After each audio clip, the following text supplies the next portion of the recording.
but I prepared like 7 and stuff. Yeah, because you didn't teach for like 4 还有 hours. 暑假班 Yeah. 下校。 I also wanted to teach you how to brew mead, you know, but I wonder why that did not work out. I wonder why. I mean, it's only fermented honey juice. Anyways, so today, what the heck? Come in.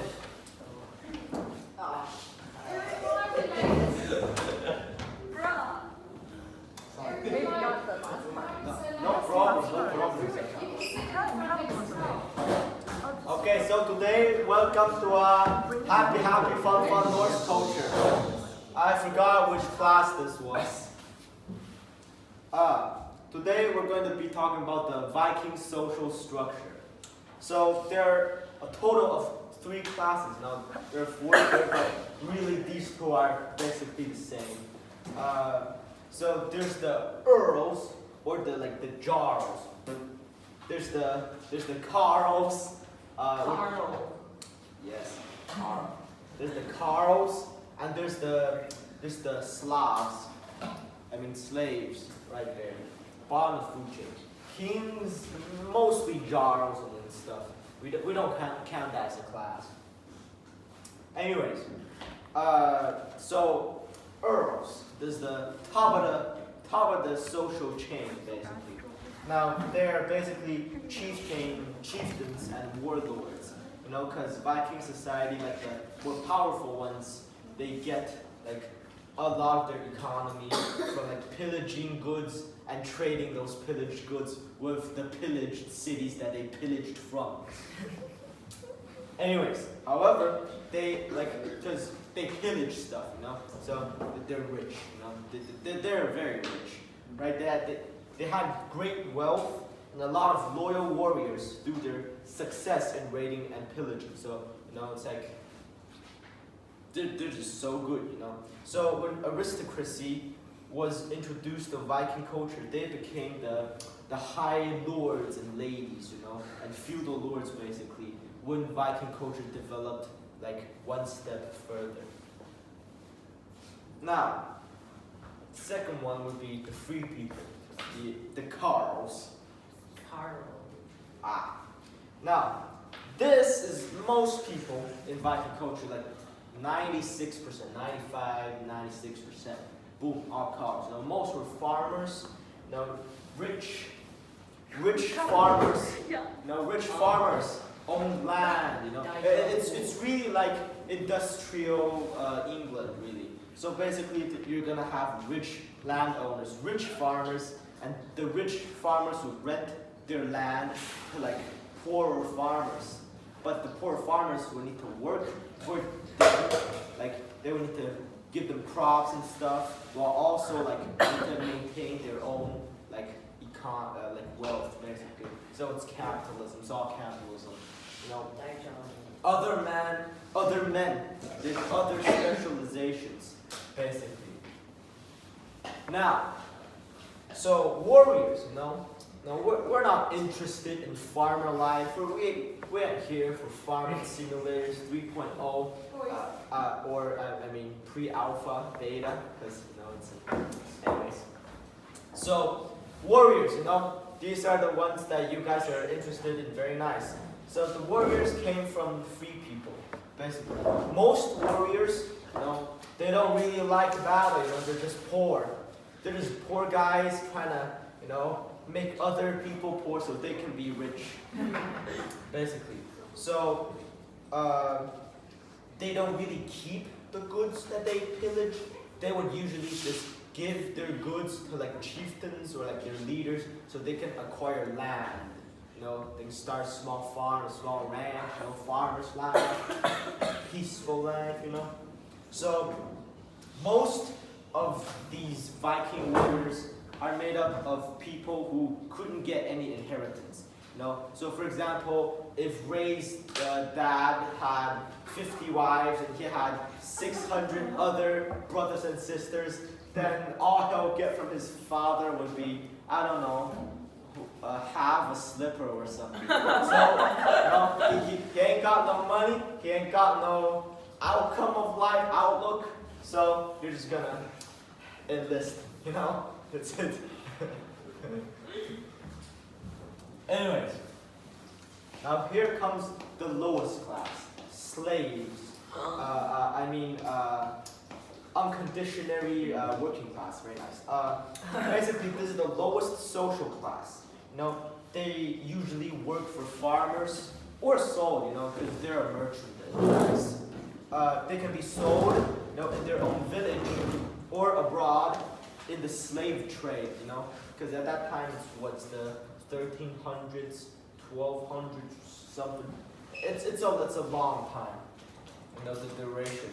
So they could be also sold in the slave trade across Europe and Asia. So they're really just not a form of economy. When a slave master dies, now this is like ancient, really feudal Chinese range.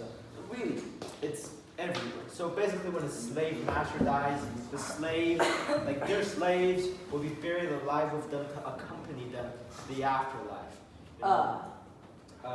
When the person end up in hell and then the slave went to heaven. Well, you can ask them yourselves. Next one, there are a total of 3 ways to become a slave. Now this is very important. If you want to travel back in time and become a slave yourself, this is slave 101, you know, so pay close attention. There are 3 ways you can become a slave in Scandinavia, old Scandinavia. I don't know if slavery is still a thing right now. Anyways, 1, you're born a slave, easy, boom. Your parents are slaves, their parents are slaves, and your offspring will be slaves too. Wait, can you get out of slavery? No, but if you have money, Yeah, you can buy yourself out of slavery. Yeah. Oh. You can technically own yourself. Oh. But that doesn't come. That doesn't come until very, very, very late in Viking culture. So if you're a slave, expect to be ordered around and stuff. Okay. But hey, what's life without a little sadness? You know, you gotta experience every aspect of life. Right? Anyways, that's the first one. That's the first reason of how you can be a slave. Now, second, you're a captive. Yes. War prison. Yeah, war Why are you prisoners. promoting slavery? War prisoners. No, I'm not promoting it. So the Vikings, you know, the Vikings believe that if your life got spared in battle, that means you've acquired a tremendous gift. What? You know, because you didn't die, you know, you lived. That means you got the gift of. Yeah. I mean, so that means you need to pay back for this gift with your freedom. You know, you need to give service to your masters, your rightful masters who so kindly spared you from an untimely death. What? You know? So slavery is alive. Well, after, so if you're a captive of a battle and you're a slave, they can basically do whatever they want to you. You know? Slaves don't. If you're born into it, they can still kill you. You know? Slaves aren't a part of the. Well, slaves aren't like under the jurisdiction of law, basically. So slaves are property. You know, they can be used, they can be discarded, everything. So imagine this: if you're in Pokemon and you beat a fellow trainer, they're technically your slave now, or their Pokemon is technically your slave now because you didn't really kill it. No. Yeah. Very nice. Now, third way is that you go bankrupt. You can pay off your debt by selling yourself into slavery. You know. I think that's probably one of the easiest ways. No. I mean. Is it 14? No, I think it's just until your debt is paid off. Can you sell part of yourself? Can you sell part of yourself? I don't think organ farms are valid at that time. I mean, What about Huh? Can you sell your children? Yeah, you That can sell would be your an children extra into mouth to slavery. feed. Remember the geography project that we But did if up they're at like like 30 teenagers. Oh, if they're a teenager, we're just really sell our kids. I mean, you can Oh, sell yeah, them yeah. to be a warrior, you know? You can sell them to be a warrior, and if they acquire treasure and then get enough like land, you know, they can like pay back your debt. You'll be free, I guess. Your parents come and buy you back. What hot son? Your child comes and buys you back. Yeah, I don't think the parents would ever go back. Anyways, next one, Norsemen's commerce and trade. Now, the Vikings, as I discussed in nearly all our classes, they are exponentially poor. You know, they are so poor. You know, they live at a subsistent level and own very few luxuries. You know, so if Ray was a Viking, his daily routine would to be wake up, go to the bathroom, start working for a farm owner or something every day until like 10 o'clock, goes home, sleeps. You know, because Vikings only eat 2 meals a day, so you don't get dinner. Would slaves get a home even, or would they sleep in a barn? Usually, so Vikings usually live in long houses, like which supports like the traditional ones, you know, not for those really high-ranking earls and stuff. The traditional ones usually have multiple families in them, and then they keep animals indoors as well. So I guess they keep their slave. No. Choo-choo. Animals. It's very normal. Yeah. They keep animals in their house to, you know, to keep their houses warm at night. You know, because body heat and stuff. Man, I bet So, that yeah. was gonna fart a lot. Yes. Oh. I'm a genius. Now, everyone lived on rural farmsteads. You know, if you're a slave, you work for a poor guy. If you're a poor guy, you work for a less poor guy. You know, that's basically Could Viking slaves society. have slaves? No. There's no social ranking among slaves. Those slaves can eventually become servants, but they still won't be like under the jurisdiction of law because they're still slaves. Their social position is still. Has slave. Then Can what's slaves the enslave difference of slaves? servant and slave? No. There's a difference between servant and slave. They both don't have jurisdiction under the law. Living conditions. If you're a servant, I guess that means you have more like protection. You know, because if you're a slave, really, your master can. Well, if you're a servant, your master still can do whatever they want to you. But your master's servants, you know, if your master is rich, you know, they'll have servants. Your master's servants can also do whatever they want with you. Because technically, yeah, you know. There's one last torture. Yeah, I can think of it. You know, anyways, so everyone was poor, you know, in Viking society. Eventually, trade towns start to pop up near the Baltic Sea. You know, I will draw. The 1 to 2. Now, only 1 to 2% of the Viking population changed to like trading society. Now, did this 1% change the entire Viking society? Like, it did change the entire economy, basically. I didn't add transitions. How stupid. Anyways, some luxuries include fur from Scandinavia, slaves, haha, and bread and wine. Now, as I mentioned last class, I think, white bread, you know, because Vikings, they don't have yeast, so their bread is rock hard. You know, their bread can be used as a blunt trauma weapon. You know? So, white bread, soft bread is a luxury. You know? And wine. Wine is also a luxury because Vikings, they don't have yeast. They can't ferment stuff. You know? So they can only drink fruit juice and honey juice. Well, that's actually Bro, I want to do honey juice with you. How do they get the yeast to make the yeast?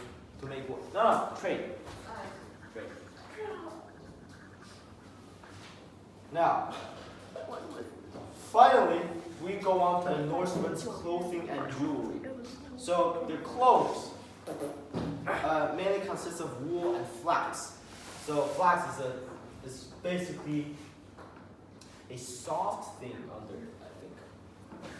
Now, and other animal fibers and plants. Wool is durable and can stay warm even when it is wet. Now, since most Norse sheep were white, they most likely wore white garments. And plus, their dyes suck. Basically.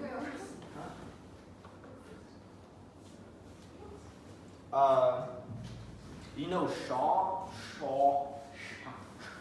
Oh my god, I can't spell it. I can't pronounce it. Shawls.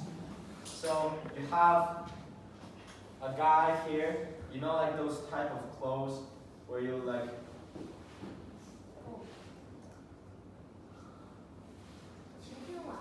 you know?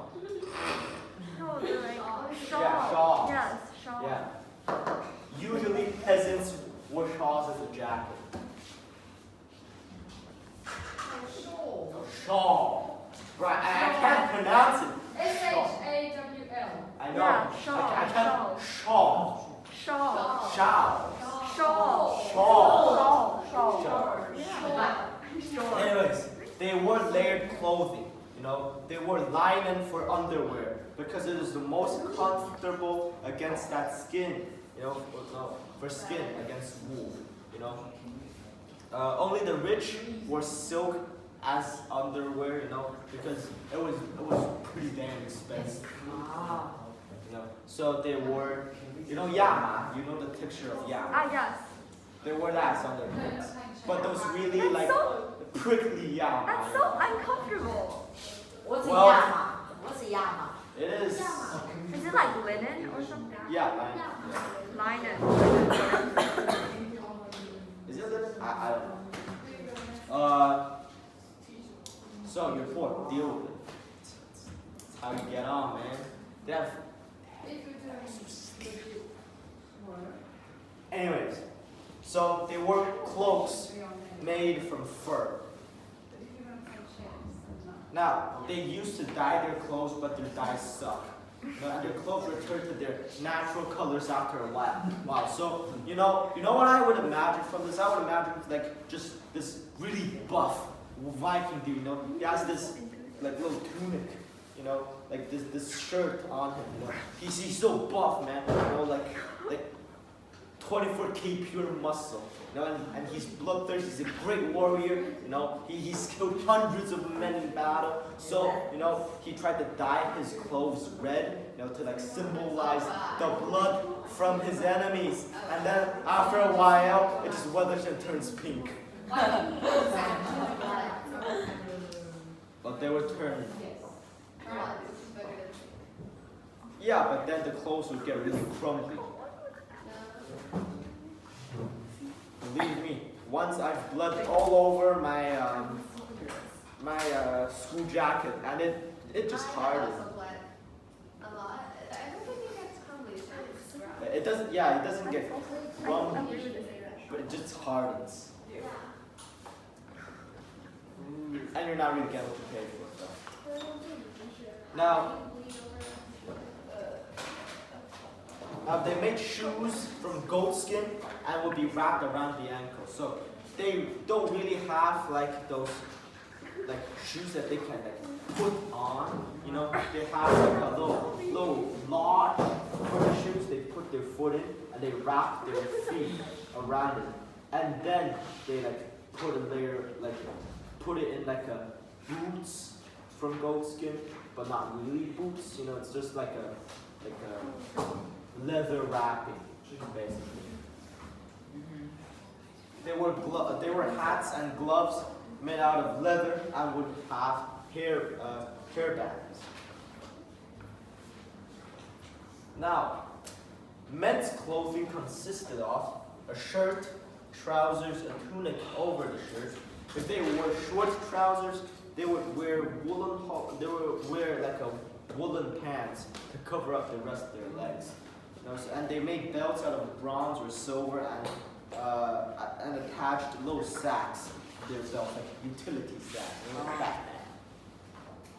In the cold weather, they will wear clothes over their shirts. However, these clothes are fastened usually on their right shoulders, so they can use their hands more freely. Yeah.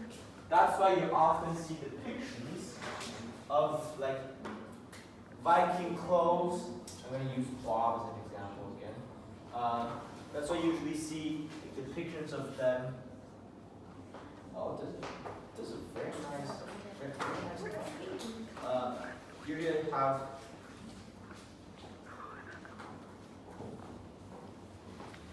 You usually see them like that. That's why you see a lot of those things. What about hot weather? Hot weather, just strip on. Anyways. So yeah, like that. Now Norse women, they would wear a woolen chemise, like dresses. Now these dresses are held up by two straps, fastened at the front by two oval-shaped brooches. Now they also wore cloaks and shawls. Shawl. Shawls. Shawl. Shawls. Shawl. Shawls. Shawls. Shovels. Anyways, I had knives and purses on their belts. Okay, I don't think they had those right now. But so they would usually have like knives or purses. Norse women, you know, they make the most clothes. You know, so they would first shear sheep. You know, they would first shear sheep by with their bare hands. What? They didn't shear. Well, it's actually a practice that is still used. No, but isn't that very painful for the sheep? I don't know, you can ask a sheep. So they would literally just walk there. Yank See, fur off the sheep. Yeah. So there would be like a lot of people around one sheep, and the sheep would just be lying there. I don't know, people are just yanking it off. Yeah. It's not very polite. You can ask the sheep. So now they have like this handful of wool, you know. Then the wool will be smooth, shaped, and rolled around to make yarn. But now this yarn is very, very like rough. You know, it's not really soft. What? That's right. 100% natural, without any artificial involvement. Zero. Now, the yarn is placed in a distaff and made into a spool with a spindle. You know, and then you have your classic making the balls of yarn and knitting them and stuff. Oh. So yeah, that's how they politely yank the wool off the sheep. Like this? Yes. Oh my god. Did they have the sheep consent? Do they have the sheep's consent? Well, actually, Sheep abuse. nowadays, you know, nowadays sheep have more fur, basically, and they can't shed it because artificial breeding and stuff. Oh yeah, wool. It's artificial breeding, so they can't shed like their wool by themselves. So plucking it off is actually doing them a favor. I'm sure they don't think of it that way. Now, it is then woven into garments and made into cloth. That's basically it. Now, jewelry. So remember how like the Norsemen will usually have like one big button to fasten their stuff? Yeah. You know, that big button will be decorated. You know, so it's pretty important and have certain designs on it. You know, sometimes you embed large jewels. Is that the only thing that holds their clothes together? And their belt. Oh. Now, Some could have a giant diamond just embedded on there. Others would have their father's ashes smothered. Some were oval and some were disc-shaped, like a frisbee. Now, Wait, is this the Lord of the Rings? Now they wore gold and silver rings. They also wore necklaces that contained pendants. Now, sometimes runes were engraved on it. So remember, the Norsemen believed that runes contained special meanings, and if you wore runes, you'll get special powers and like holy protection. Oh yeah. It's like Odin give you strength. Aha, yes. You now leveled up. Oh, nice. Basically. Yeah, that's why they wore it. The end.